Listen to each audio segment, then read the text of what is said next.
Before you try to change the world, you must first see what you are resisting within yourself. Many of you are standing at a turning point in life. You have ambition, intelligence, there is restlessness. You are trying to fix situations, control outcomes, change people, rewrite circumstances, and still something feels incomplete. This is because a large part of your energy is spent fighting what already is. Life is happening one way the way it is happening right now. Right now. But the human mind is constantly arguing with reality, and this argument is the root of suffering. Today, let us speak not about surrender as weakness, but acceptance as the highest form of strength. Suffering does not arrive from the outside, it is not carried by people, situations, or events. Suffering is born the moment you decide that life should be different from what it is right now. Look closely at your own experience. When something painful happens, there is a moment, just a moment, where there is only sensation. But immediately after that, the mind begins this argument. This should not have happened. This person should have behaved differently. My life was supposed to go another way. And in that argument, suffering is created. Life itself does not punish you. Life simply happens. The resistance you create within yourself is what turns pain into prolonged suffering. If you fall and injure your leg, there is pain.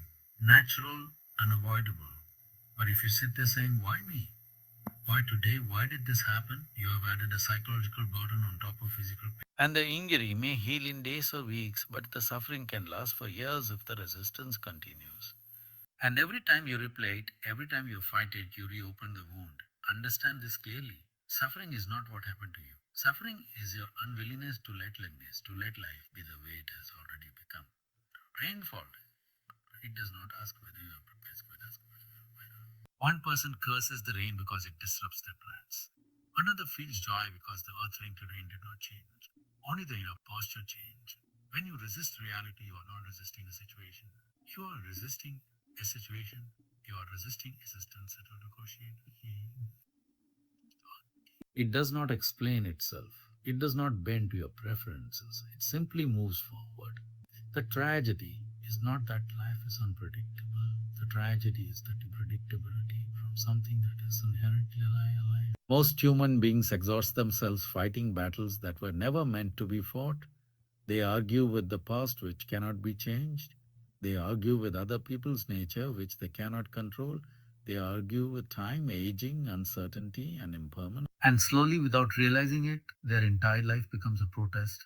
Resistance feels like strength, but it is actually exhaustion. Acceptance feels like weakness, but it is actually intelligence. When you resist, your energy is divided. One part of you is dealing with life, another part is fighting it. Naturally, you feel drained, bitter, and overwhelmed when resistance drops. Suddenly, all energy is available to live. This does not mean you become passive, it means you become aligned. When a river meets a rock, it does not stop flowing.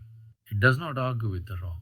It does not curse its presence. It simply moves, sometimes around it, sometimes over it, sometimes patiently shaping it over time. That is the moment you stop saying this should not be, something profound happens within you. Your nervous system relaxes, your breath deepens, your mind becomes quieter, and from that inner stillness, clarity arises. You begin to see that many of the things you thought were unbearable were only unbearable because you were fighting them. Life is not asking you to like everything that happens. Life is asking you to stop the illusion of control, being at war with it. When resistance stops, suffering dissolves. Suffering dissolves. Not because life changed, but because you did. And this is the first and most crucial step on the inner journey. Realizing that peace is not found in inner rebellion. Acceptance is often misunderstood because people look at it through the lens of defeat. They think if they accept something, they have lost. But acceptance is not about losing or winning. Acceptance is about seeing clearly, and clarity is the greatest power a human being can have. When you do not accept a situation, your vision becomes distorted. Emotion clouds perception. Fear exaggerates problems. Anger narrows intelligence. In that state, even if action is needed, you will act blindly. You may be active, but you will not be effective. Acceptance does not mean you sit back and allow life to crush you. It means you stop wasting energy on denial and start responding with awareness. Look at any truly capable human being. For that, there is always a moment of total acceptance of the situation. Only then does intelligent action arise. If you are busy wishing the situation were different, you cannot respond to the situation that exists. Suppose you are lost in a forest. If you keep insisting this is not where I should be, you will panic, waste energy, and move random directions. But if you accept this is where I am, suddenly your intelligence wakes up. You look at the sun, the terrain, the trees, you assess, you choose a direction. Acceptance did not trap you, it made movement possible. This is true for every dimension of life: relationships, career, health, inner states. When people say, I cannot accept this, what they are really saying is, I want life to obey expectation. But life has never obeyed anyone's expectation. It moves according to a much larger guidance. The moment you accept this truth, you stop trying to dominate life and start learning how to cooperate with it. Acceptance is not a collapse, it is standing up internally. When you accept something fully, there is no emotional friction. Without friction, energy flows freely. That free flowing energy becomes creativity, resilience, and clarity. Many people think strength means control, but control is always limited. You can control a few situations, a few people, few outcomes. If outcomes temporarily as not. When you take responsibility for how you experience life, you become powerful regardless of circumstances. If you accept that today is painful, you stop pretending, you stop resisting. You allow yourself to be present, and that presence pain does not multiply. It stays as it is, and often it softens. When you do not accept pain, you turn it into suffering. When you accept pain, it becomes a process, not a prison. This is why acceptance is courage. It takes tremendous inner strength to look at life exactly as it is and not collapse, not complain, not escape.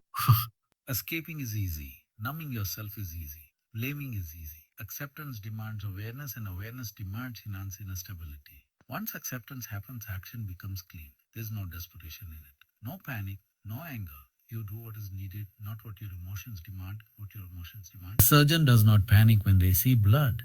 They accept the reality of the body and work precisely. If they reacted emotionally, the patient would not survive.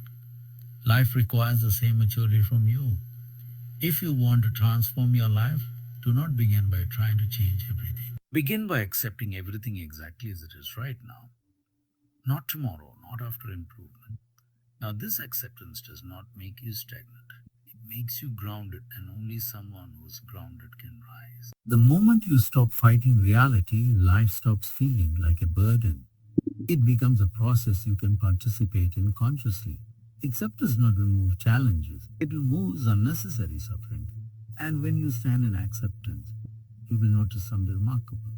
Life starts responding to your acceptance via helplessness differently. Not because the world changed, but because you are no longer leaking your power through resistance. There is a certain arrogance hidden in human suffering.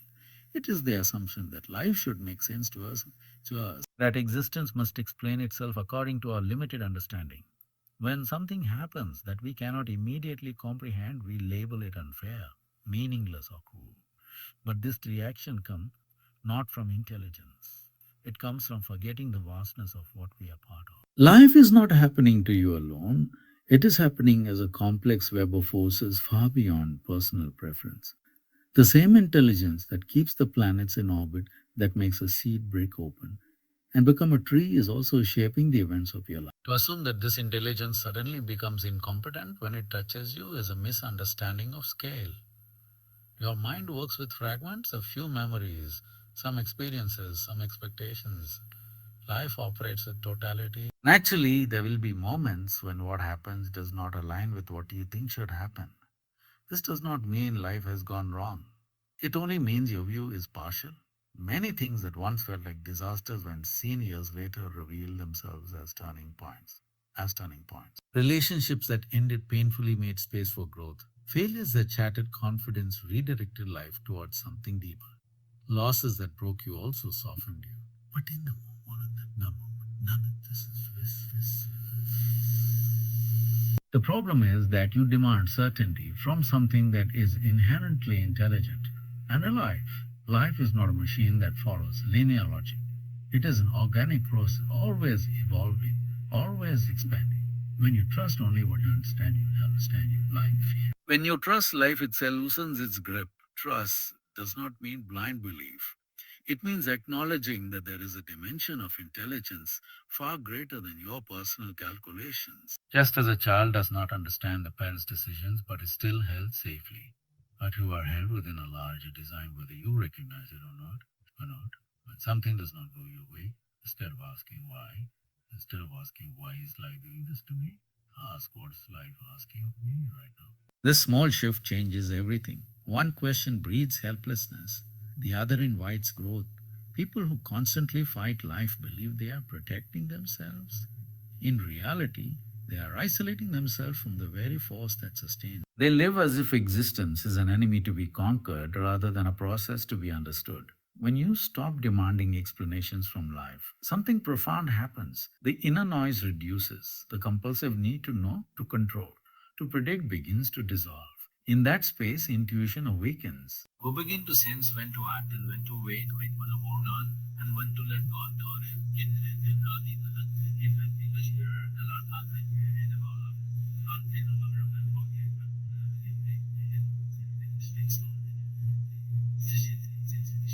but you can only hear it when you stop shouting your expectations at it. Humility before life does not make you small, it makes you receptive. And receptivity is the doorway to wisdom. A closed fist cannot receive anything, an open hand can receive the whole world. When you trust life's intelligence, patience arises naturally. You no longer rush to conclusions. You no longer label experiences as good or bad prematurely. You allow things to unfold. This does not mean you stop striving or dreaming. It means your striving becomes relaxed, not desperate. Your dreams become inclusive, not obsessive. The deepest peace comes when you realize that life is not against you. It is happening through you. Even uncertainty, when seen this way, loses its sharp edge. It becomes an invitation rather than a threat. To live without trust is to live contracted. To live with trust is to live expanded. When you align yourself with life's larger intelligence, stop feeling like a fragment struggling alone. You begin to experience yourself as part of something immense, intelligent, and profoundly alive. And in that knowing, anxiety gives way to awe. Most human beings believe freedom will come when the world behaves the way they want it to. They imagine that if situations improve, people change, circumstances align, then finally they will be at peace. But this is a misunderstanding of freedom. It places your well being in the hands of forces you cannot control. True freedom does not come from controlling life, it comes from taking responsibility for how you experience it. Responsibility is not to blame. Responsibility needs the embrace. When you take responsibility for your inner state, you reclaim your power from the outside world. Right now, if your happiness depends on someone else's behavior, you are enslaved to them. If your peace depends on success or failure, you are enslaved to outcomes. If your sense of worth depends on approval, you are enslaved to opinions. Control creates dependency. How awareness transforms suffering responsibility creates independence. You may not control what happens today, but you can decide whether bitterness will take root within you. You may not control how people treat you, but you can decide whether resentment will poison your mind. You may not control loss, but you can decide whether it will break you or deepen you. When you stop trying to control life and start taking responsibility for response, life stops overwhelming you. Most emotional suffering comes from this confusion. You try to control and you neglect what you can, what you can. You try to control. This inversion is a source of anxiety. If you simply reverse it, take responsibility for your inner experience and allow life to happen externally, a tremendous sense of ease arises. Responsibility is not heavy, is heavy, is heavy. When you do not take responsibility for your inner state, you carry blame, anger, and helplessness. When you take responsibility, you carry clarity and choice. This is why truly empowered people do not complain much. Not because life is easy for them, but because they have realized that complaining is surrendering power. If someone insults you and you become angry, they did not create your anger. They only triggered something already within you. Once you see this, no one can manipulate your inner state anymore. anymore. This does not mean you tolerate injustice or abuse. You respond consciously.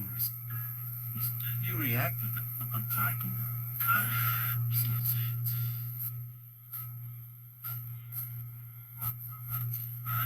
Your body may be in one place, your life in one situation, but your mind and emotions remain your own. This freedom is subtle, but it is absolute. A person who has inner freedom can walk through chaos without becoming chaotic. They can face uncertainty without collapsing. They can experience loss without losing themselves. This is not because they are emotionally numb, but because they are deeply rooted. If your peace is internally anchored, not a playground, not a battlefield, most people feel they think. In reality, it means liberation. The moment you stop blaming and start taking responsibility, you stop being a victim of circumstances. It may still be challenging. Situations may still demand effort, but you no longer feel powerless. Powerless, feel powerless. And powerlessness, the deepest form of suffering. When you realize that no one else is responsible for your inner experience, you no longer wait for permission to be peaceful, joyful, or focused. You simply are. This is the turning point where a human being moves from surviving life to mastering their experience of it, not by controlling the world, but by owning themselves. When you stop resisting life, something unexpected happens. Growth no longer feels like a struggle. It becomes a natural response. The way a plant grows towards sunlight without effort or argument. Resistance consumes energy, acceptance releases it. And whatever energy is released must find an expression. That expression is growth. Most people believe growth requires perfect conditions. They wait for clarity, confidence, stability, and certainty. But life does not wait for readiness. It moves forward, inviting you to grow within the conditions you have. You are.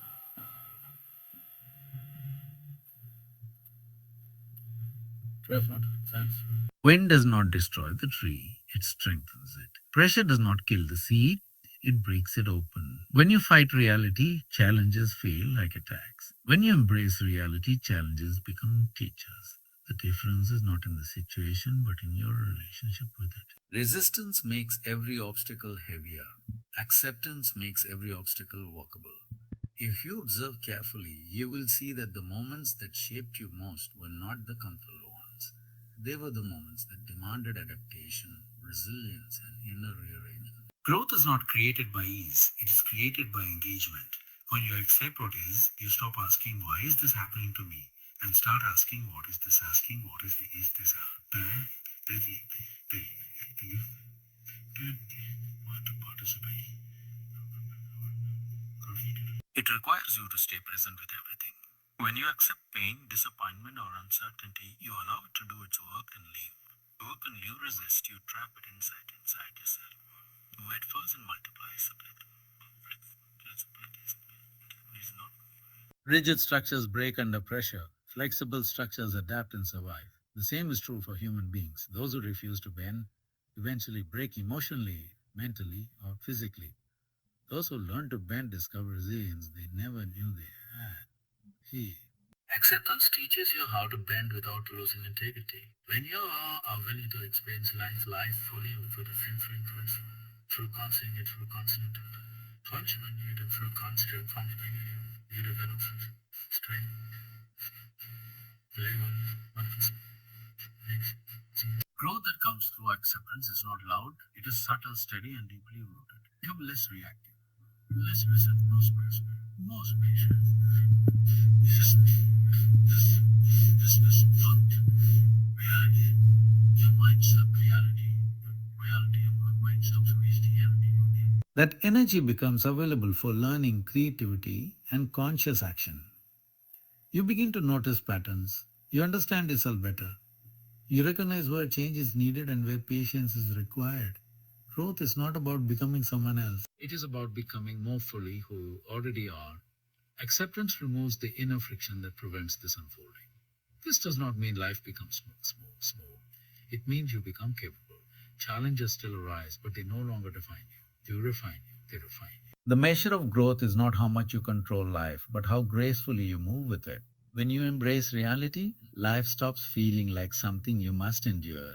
It becomes something you can evolve through, and this evolution will not happen someday in the future. It happens now in the way you respond to what is in front of you. Growth is not waiting for you at the destination. It is happening in the journey moment by moment through your willingness to meet life as it is. Gratitude does not arise because life is perfect. It arises because resistance has dissolved. When you stop arguing with life, you begin to see it. And when you truly see life, gratitude is not a practice. It is a natural consequence. As long as you are mentally elsewhere wishing for another moment, another situation, another version of yourself, you remain blind to the richness of what is already here. You may have abundance around you, but you will experience scarcity. Resistance creates comparison. Comparison creates dissatisfaction, makes gratitude impossible. Acceptance collapses comparison, brings you back to this moment. You back to this moment. You are breathing in this moment. Life is happening. In this moment, you are included in the vastness of existence. If this is not enough to generate gratitude, nothing ever will be. Gratitude is not about being thankful for good things alone. It is about recognizing life itself as a gift. When acceptance deepens, even simple things regain their sacredness. A sip of water, a breath of air, the warmth of sunlight, the silence between thoughts. These were always present, but you were too busy resting something else to notice. People who struggled with gratitude are not ungrateful by nature. They are distracted by desire and resistance. Desire pulls you into the future. Resistance traps you in the past. Gratitude lives only in the present. When you accept life as it is, you naturally arrive here. Gratitude is not passive. It is tremendous transformative power. A grateful human being experiences life as abundant regardless of circumstances. An ungrateful human being experiences life is lacking even in abundance. This inner orientation determines the quality of your life far more than external achievement. When gratitude arises, your relationship with life softens. You stop taking things for granted. You stop feeling entitled. You stop measuring your life against others. This softening is not weakness, it is receptivity. A hardened mind cannot receive much. A receptive mind can receive everything. Gratitude opens you to grace not as a mystical idea but as a lived experience. When you are grateful, you move through life with ease. People respond differently to you. Opportunities appear without force. Not because the world has changed, but because your inner state has. When you accept life, you stop trying to extract happiness from it. You begin to participate in it. This participation itself is gratitude also dissolves. When you are grateful for what is, you are less afraid of losing what might be. You are anchored in now, not clinging to imagined futures. This does not make you careless. It makes you present. Presence is the soil.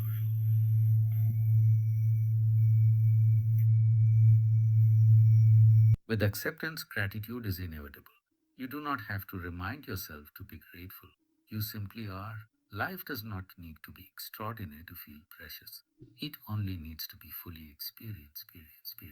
When you allow life to be as it is, and when you stop missing life, gratitude becomes your natural state. There are certain aspects of life that no amount of intelligence or willpower can alter. Time moves forward, bodies age.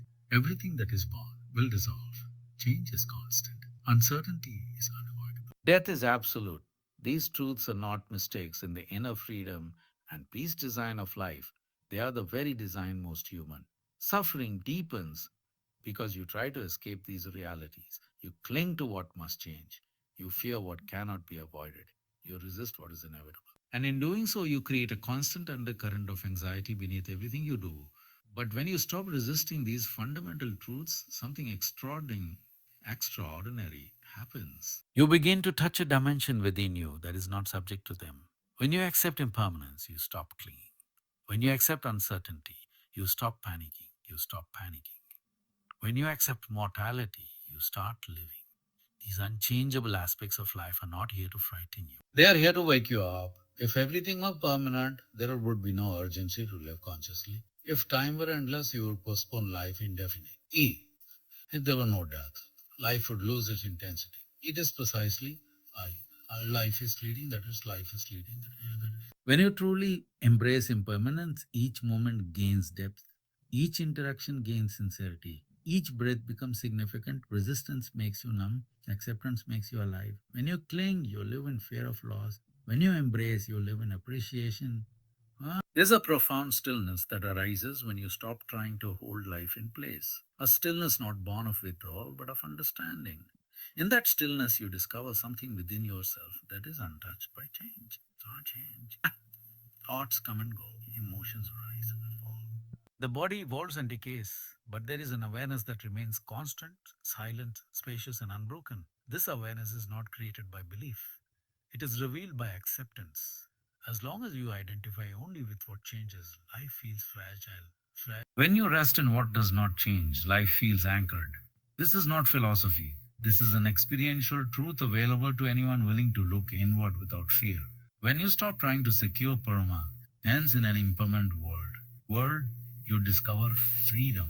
Freedom from fear, freedom from clinging, freedom from the illusion of control.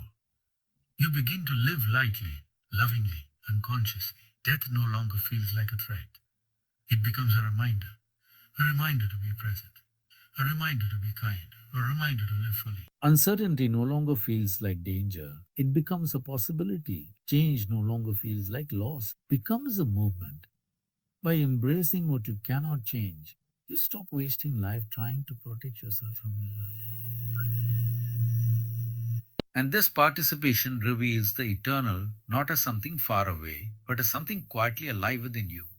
When you know this, life no longer needs to guarantee outcomes for you to be at peace. You have touched something deeper than circumstance. This is the final liberation. Not escaping life, but becoming so intimate with it that nothing can shake you. When you embrace what you cannot change, you discover what cannot be taken away.